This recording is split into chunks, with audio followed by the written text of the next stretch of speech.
cats have various personalities. So I think it's very important that we learn their cues, and if the cat is still hiding under the bed, it's not time to introduce them to the other cat. They need a little more time to get comfortable with you in their space. Watch for ears and tails and lip licking. All those are signs of nerves. And once they've cozied up and look like they own the space, now we can work on introducing them to the cat.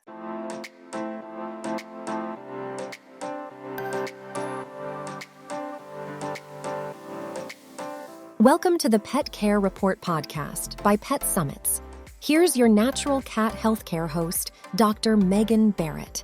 Welcome back, everybody, to the Pet Care Report. And we have some extremely amazing guests here today. We're going to be talking about cat behavior and the topic of meeting and greeting with a new cat, bring a new cat into your household, and what you may or may not be doing wrong. So we have Linda and Rita of the Cat Behavior Alliance. And I'm so excited to chat with you ladies today about this because it's such an important topic. And you two are absolute experts in this field. And we're going to learn so many great things from you today. So thank you for being on the show. Thank you for inviting us. Thank you for having us. Yes. Absolutely. So let me share a little bit about their background. So Linda and Rita were our best friends who crossed paths while working for the fitness icon Richard Simmons. And I just think that's so cool. But since then, they founded the Cat Behavior Alliance, which is their current venture that they use to help people with their cats and the behavior issues they experience. And this was a part of their shared dream of fostering stronger bonds between cats and their owner, which I love that. And I think it's so important. And so their passion for feline behavior has become their life's work, and they have both achieved certified cat behavior specialist credentials from the Animal Behavior College. So congrats on that. And these incredible women both have multi-cat homes, and we will talk about that and how that led to a lot of their expertise. If you want to check out more information from them, they do have their own radio show, which is hosted by Pet Life Radio, and their show is called 19 Cats and Counting. So their unique cat magic is rooted in their 30 years of personal experience with cats, and they have been involved with rescue, fostering, and having a cats-only pet service for over 17 years. So that is all just absolutely incredible. And I, once again, thank you ladies for joining us on the show today. Thank you so much. We're excited. Yeah, me too. We eat, dream, sleep, everything cat. That's Lulu behind me here. I've been laughing at her because she's sitting back there like, am I on camera? Does everyone see me? When she came she's our last entry into the sanctuary. She came right after Thanksgiving, and she hated other cats when she came here. She screamed at all the other cats. But as you can see, she's fine right here, kind of looking around. She gets along with most of the other cats. She has her room she likes to stay in, although she can venture out if she wants to, obviously. But she actually befriended the most obnoxious cat in my household, Jet. That's the one she decided to be friends with. I don't understand it. Go figure. You never can tell what's going to happen. No accounting for taste. Yeah, cats are sometimes a bit unpredictable, as you know. Usually, yeah. Mm-hmm. Yeah. So, in your experience, I think a lot of people will view cats as these solitary, territorial animals.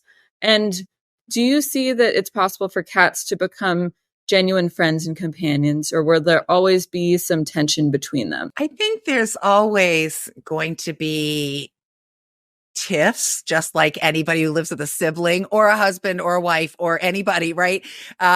Stuff happens, but getting along, yes, at least peaceful coexistence. Some cats are more people cats than other cats. But I have a lot of little friendships among my group, and we can at least reach peaceful coexistence. Oh, definitely. And you'll see sometimes if you'll bring in a kitten, some of the adult cats might, they're not quite sure what to do with a little kitten. Some might actually parent them.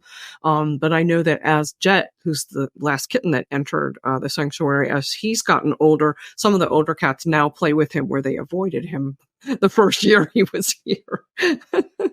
Annoying kitten energy. Yeah, it is interesting how there can be a different dynamic if you're introducing an adult cat versus a kitten. And it all depends on their personalities. It depends on how much you work with them too, because you can't just say, open the door and go, here's another cat, work it out amongst yourselves. That rarely works. I've had a few instances where the cats really wanted to meet each other right away and they got along right away, but that's extremely rare. Linda, what you say? Oh, 100%. Yes. You have to. I think it's important to realize that my famous Rita quote, Rita once said something that I repeat a lot. She said, everything a cat does is about survival of themselves and their species. So if you were broke down on the highway, Dr. Meghan, and some man came to your window and said, can I help you? Chances are he's a very nice man, but you aren't getting out and chatting with him because there is a small chance he's a mass murderer. And, so cats are always going to err on the side of caution for their own safety and health and assume the worst. And we have to prove to them that it's okay. We have to help them in the process. That's true. And it's nice. I think they do take on reassurance from us. Yes. I've seen that quite a bit with my own cats. Yes. Sometimes they just need some support. They feel the stress from us too. We've seen quite a few cat parents that their stress was really ruining the integration. Yeah. Yeah. So we do a lot of work on that too. Well, just like human parents, if your human parent when you're a child is sitting and fretting over something, you get this angst. It's like, you don't even know what you're upset about, but you're upset. Yeah. Because mama's upset, dad's upset, somebody's upset. And they look at us the same way. They take their cues. Oh, should I be upset? Is there danger lurking nearby? Uh-oh. Yeah, definitely. It's so important to take care of ourselves so that our pets don't take on our stress and lead to health issues, especially cats who are prone to medical issues related to stress too, like the urinary problems and those types of things. Okay, so if someone is going to get a cat, let's talk about the step-by-step process you would recommend for introducing a new cat in a nice, gradual way to minimize issues. Well, I think the first thing is providing the new cat with a smaller, safe space. I mean, if you're wandering through the woods lost and you come upon shelter, would you rather it be a 1-room cabin or a 3-story mansion? There could be people hiding up there. Give them a small space and give them time to adjust to the normal scents and sights of your home before you say, now meet this cat. Give them a safe start. No, because they're still getting adjusted to you too. Yes. To the person. Taking their background into account really is important too. Are they a young kitten that was born inside and handled well? Is it a cat that was born inside of the shelter or sanctuary and wasn't handled well? Was he born outside and was feral and raised by a feral mom? All those things factor into how long or short it might take. That's true. Yes. We are big fans of those temporary screen doors that they sell on Amazon. Love these things. They're like $20 and they stick up with 2-sided sticky tape. So they're renter friendly. You're not drilling holes into walls, and it allows you to open the solid door and have short interactions where you build positive memories without them being able to connect and hurt each other. So we set a short time limit. We, food, play, anything like, yay, it's fun when this cat is around, right? You get these treats and life is wonderful. And then when you're done, you say, okay, see you later. Good job, and shut the door. If a cat should jump on the screen door and try to attack, time out, shut the solid door. It teaches the cat that that's not the way to approach that other cat. That will not get them what they want. And we build up on those experiences before moving them out together where there's a possibility for harm. We're also big on scent swapping. Swap the bedding between the two, take a cloth and rub it against each cat and put the other cat's scent where the other cat's spending a lot of time. Because right now, when they smell that new cat, it's instant fear, right? But if they get used to that smell being around all the time, what is it you say, Linda? It's like you've gone nose blind. You've gone nose blind. You know those commercials? You've gone nose blind. We want the cats to become nose blind to each other's scents so that it's not. People don't realize how sensitive cats' sense of smell is. It's just like with dogs. Yes. Where, they smell everything on this exponential level that they take so many of their cues from these pheromones and, the scent glands that they have. And the smell is a huge factor. They smell things we don't want to smell. We talked to someone today. I don't really agree with this method, but she put vanilla on all their cats so they all smelled the same. But it's best to get them used to each other's scent because out in nature and the clutter, they get a combined scent. So when they're sleeping at night, if a strange cat enters that doesn't smell like them, the alpha cat, daddy cat knows right away, there's somebody here that shouldn't be here, right? The vanilla scent doesn't really help that. Yeah, that's an interesting method, though. So how long do you think you would have someone keep the new cat in their own room, give or take? Do you want to talk about the hierarchy of sounds, Linda? Yeah, I think that we have to measure it by the cat, just like humans. There are people, I've never met a stranger. We'll be best friends if I run into you in the supermarket. So me being your best friend doesn't mean anything? Well, no, you earned the spot. But Rita, on the other hand, is more of an introvert and she's not making buddies with everybody. Cats have various personalities. So I think it's very important that we learn their cues, and if the cat is still hiding under the bed, it's not time to introduce them to the other cat. They need a little more time to get comfortable with you in their space, watch for ears and tails and lip licking. All those are signs of nerves. Once they've cozied up and look like they own the space, now we can work on introducing them to the cats. And then we like them to leave that screen up until we've heard no more hissing, growling, or jumping on the screen so that we know that they're in that safer place before we take them out to somewhere where there's no partition. Yeah, we're reducing the chance of a knockdown drag out if we wait until they just look at each other through the screen like, no big deal. Just that cat. Yeah, that's good. Yes. Okay, so then the screen comes down, and now what's next? Well, we want to put them in a room that neither of them have ownership. So we don't want to go into that small room and take the other cat into that small room with one door in, one door out. That just makes that cat fearful all over again. So take them into a larger room, wherever you're going to want to spend a lot of time with them. Get the first cat focused on something to do, something to eat, then bring the other cat out and get that one focused. Let them decide if they see each other, if they want to approach.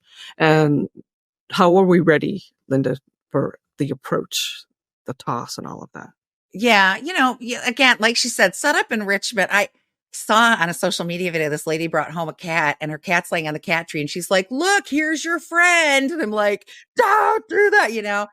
There's two things with proximity that we pay attention to. One is there are a lot of people that like to do this, feed them this far apart and bring them closer, closer, closer. That's got to be their decision.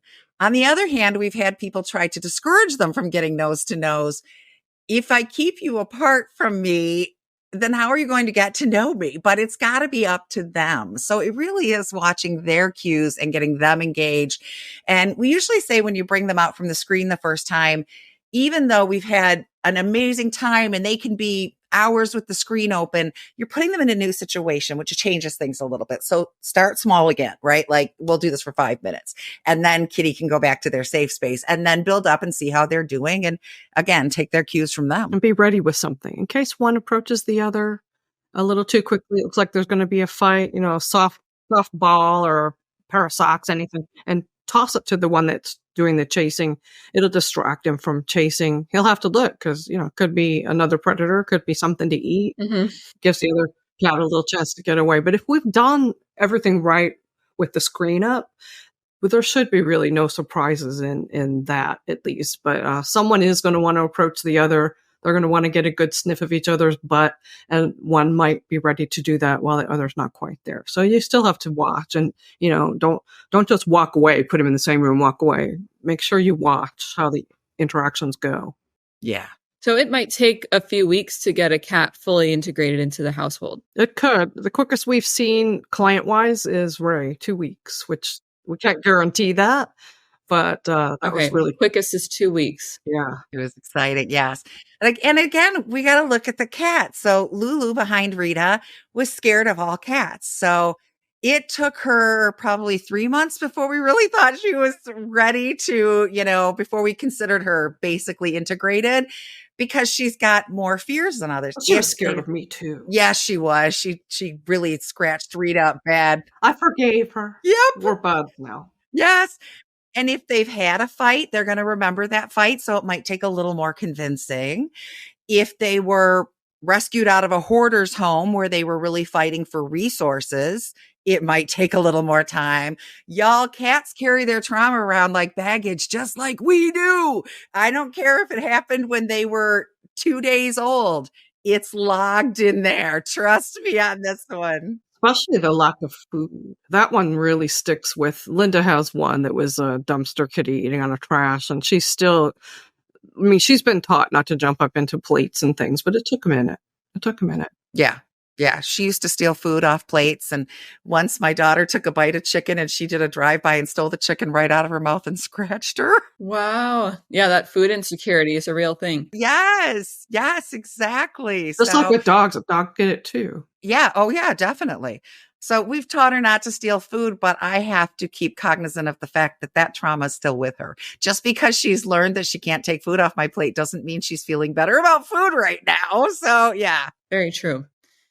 Okay, well, that's super helpful. So, what are the top 5 or so biggest pitfalls or mistakes that people make when they're introducing cats? They don't do that cool down period. A lot of them just bring them in, plop them down, and go, hey, here's your buddy. Have at it, right? Then they wonder why they're fighting. Yeah, they're used to dogs more. I think dogs are just more of a typical pet that people have had. Maybe, there's a lot of new cat owners these days.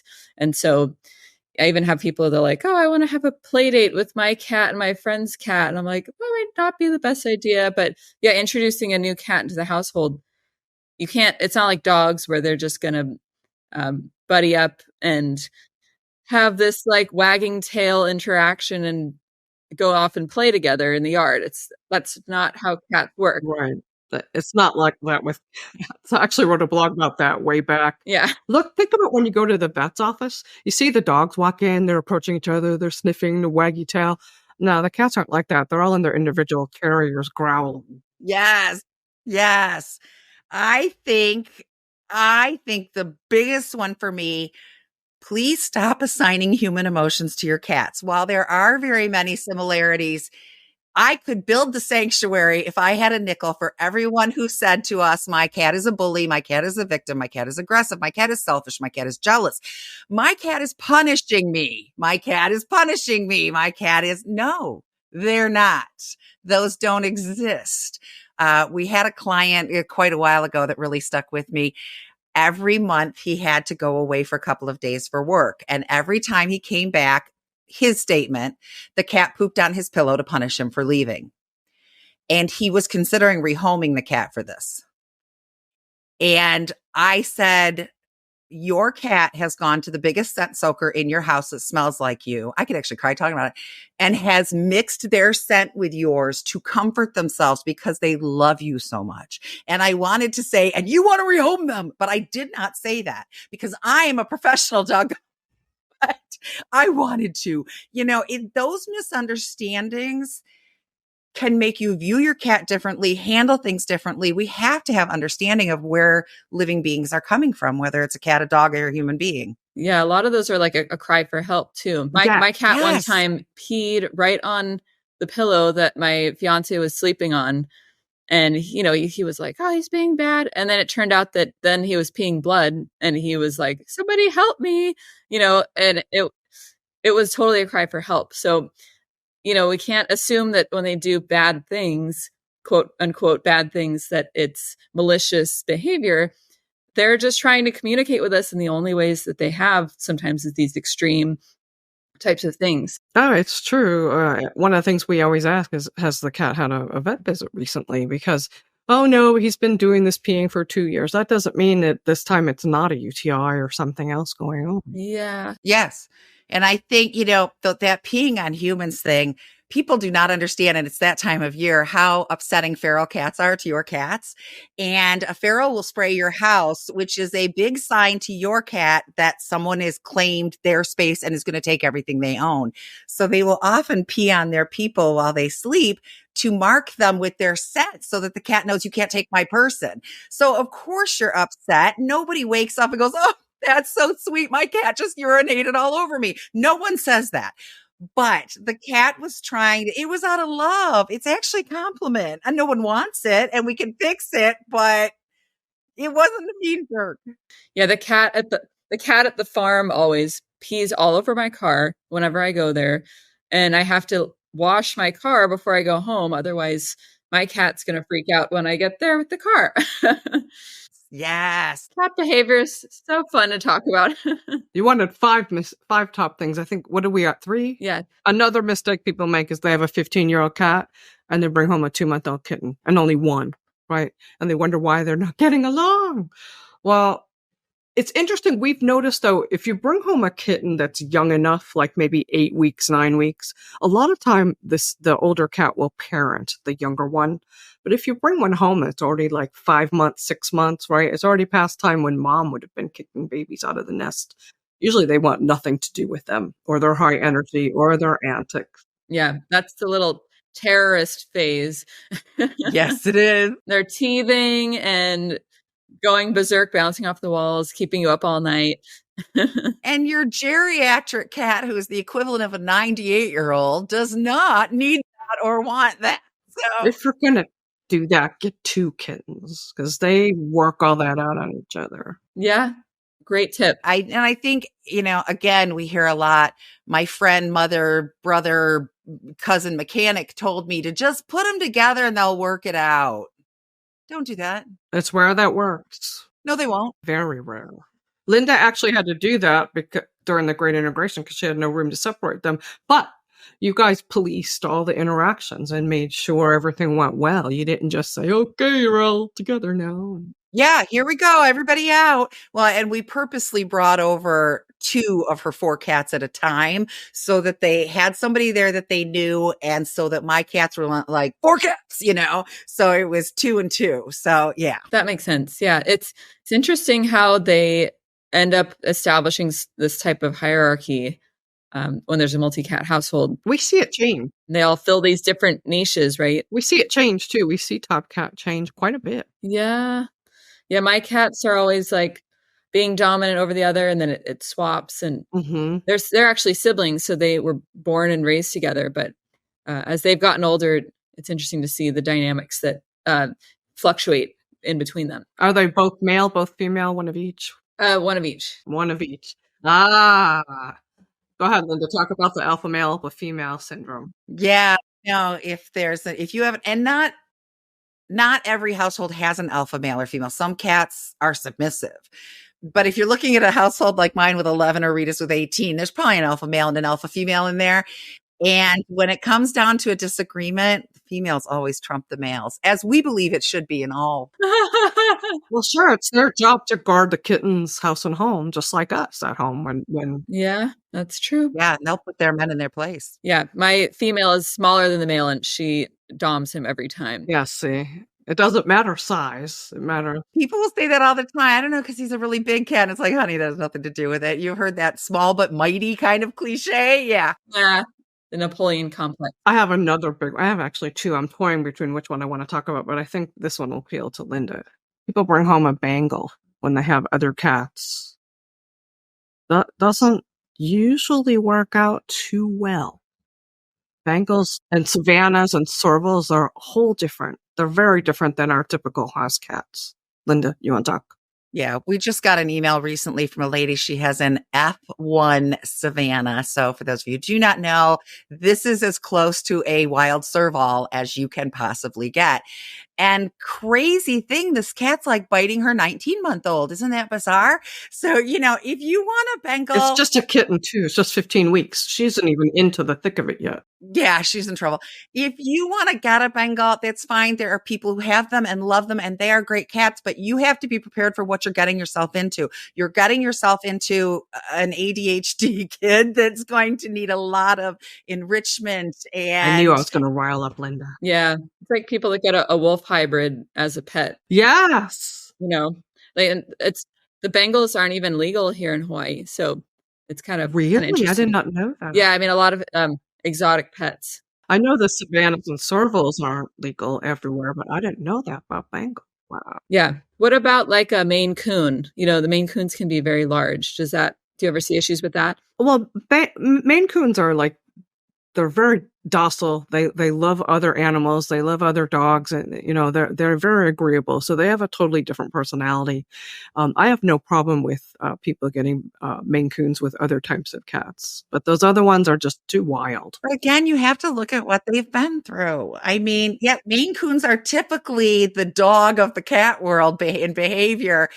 But if your Maine Coon has known lack, was out on the street, got beat up by other cats, they've got that with them, and that's going to change behavior. It's so important to know backgrounds, right?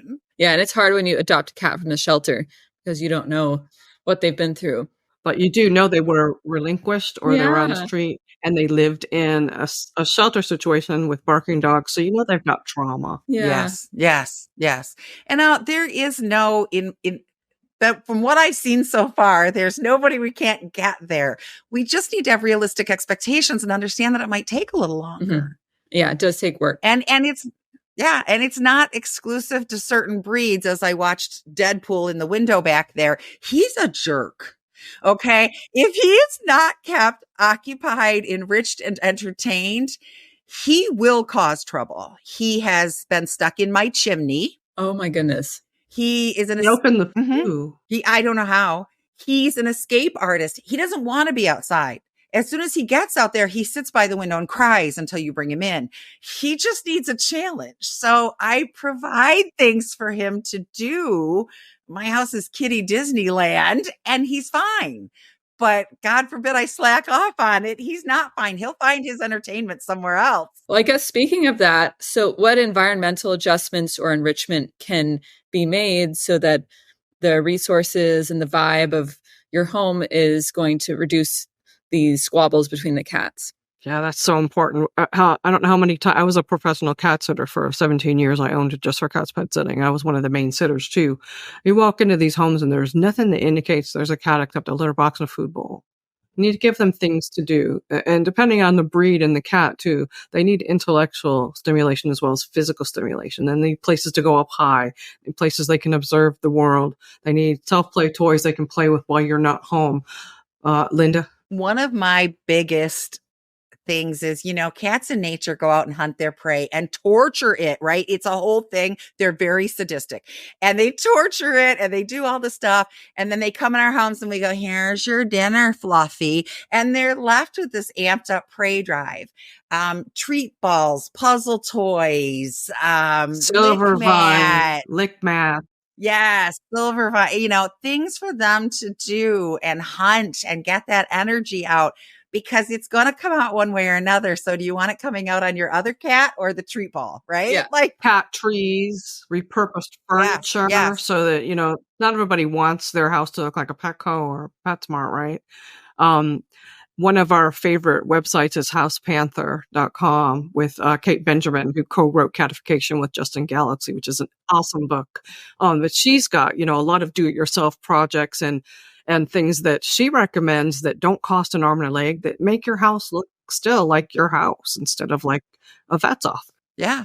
I brought a big cabinet from upstairs down and stuck it in the hallway, intending it to be, which it is, the cat cabinet where all the cat food and stuff is. But it's near a window and it's up kind of high. So I stuck some cat beds on it. They think it's the greatest thing ever. It's not always about expensive or even pet specific products. Yeah. It's just about their need to get up high. And, cat can live happily in a studio apartment if you provide space going vertical and place and things for them to do. What about litter boxes for the multi-cat households? It should be the number of cats plus one. I'll admit I do not have 19 litter boxes. I have 14. Some of them are double. But even if you've got just one cat, you should have at least 2 boxes, because some cats like to poop in one pee in the other. Yes. Or if you're, you get caught out late, you don't get home in time to, I'm too tired to scoop the litter, right? You need to scoop it at least once a day, twice is ideal. But cats will start pooping and peeing on the floor if it's not to their liking. Yes. Yeah. And providing different types too. Not every cat will go in a covered litter box. I love a covered litter box. Nobody wants to look at poop, but not all of my cats will go in a covered litter box. So yeah, I always tell people too, it's like having a house you share with other people. You don't want to have to share the bathroom. So it's nice, even if they don't always use the same one for each cat, to have an option of, oh, I'm not going to go in the one he just went in. Yes. It's important for them to have those choices. Yeah. We don't want to go in the bathroom right after somebody else has stunk it up. Mhm. Well, and that too, if you've got a multi-level house, you should have at least one box on every floor, especially if you've got senior cats. And okay, here's another pet peeve of Linda's. Talk about those top-loading litter boxes, Linda. I knew you were going to say that. I hate those things so much. I hate them. I do too. I just did a social media post about it. They have these boxes that they're kind of like trash cans with a lid on the top and a hole. So the cat jumps up, drops down in, does their business, jumps back up, leaving litter scatter behind. What a brilliant idea for humans. Your cat, on the other hand, does not like walking in their clumps. They will be very careful when they get up to avoid their clumps. When you're dropping in from a hole from above, you don't have that option. If you have arthritis, how much is it going to hurt to vault yourself out of that box? And if you are concerned that another cat, maybe you've got a little litter box bullying going on, not a great relationship between your cats, or you've got ferals outside, I'm getting down in that box where anybody who comes and sits on the lid can trap me in here. Or who's in there already hiding in the dark. Yeah, for sure. Yeah. Hate those things. Major pet peeve. Yeah, Two Crazy Cat Ladies have a brilliant solution to that. We always recommend is they take a clear tote box and they make it into a huge litter box. It's clear on all sides. It's high-sided for high peers and catching litter scatter. And the cats inside can see who's outside, maybe lurking about, so they don't feel quite as intimidated about getting in it. If you don't know the Two Crazy Cat Ladies, you should definitely check them out. Yeah, they're an awesome resource too. Yeah, they are. Yeah. Well, speaking of resources, I can see, and the audience I'm sure is aware, that you guys have so much to share, so much amazing information.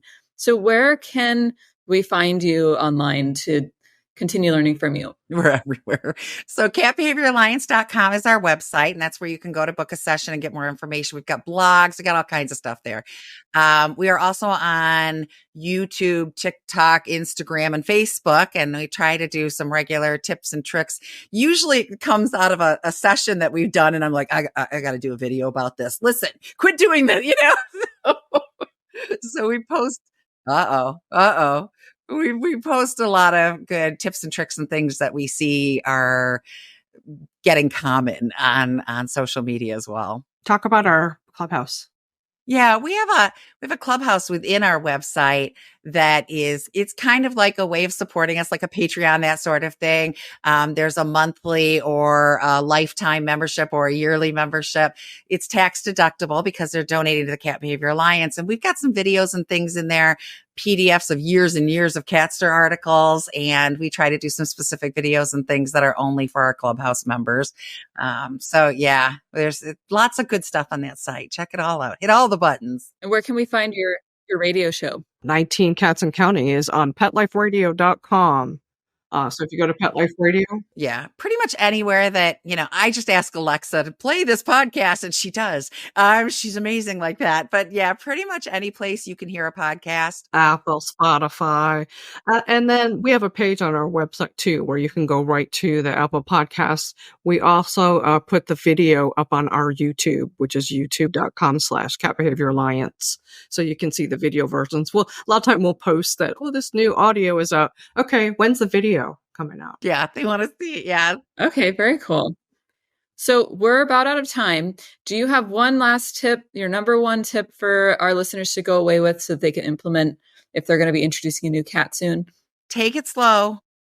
Understand what your cat is feeling. Take it slow and let them be your guide. It's, it really is. It's not about you. It's about them. Yeah. Try to look at things through their eyes. What are they seeing? What are they feeling? If you try to empathize and think about things from their perspective, I think you'll have a lot more understanding of what they're going through and how to get them through it. Yes. Yeah. 100%. Okay. Well, I thank you guys so much for your time. I just really encourage our listeners to go and check out all of your websites and social media. We had so much to learn from you, and I've enjoyed speaking with you so much today, and can't wait to check out all of your content and learn more. Thank you so much. It's been a pleasure being on your show. We're very honored. Yes. Okay. Don't forget to like, follow, and subscribe to the Pet Care Report, and this will help us reach more pet owners. So Thank you, ladies, for your time, and have a great rest of your day. Thank you. You too. Bye.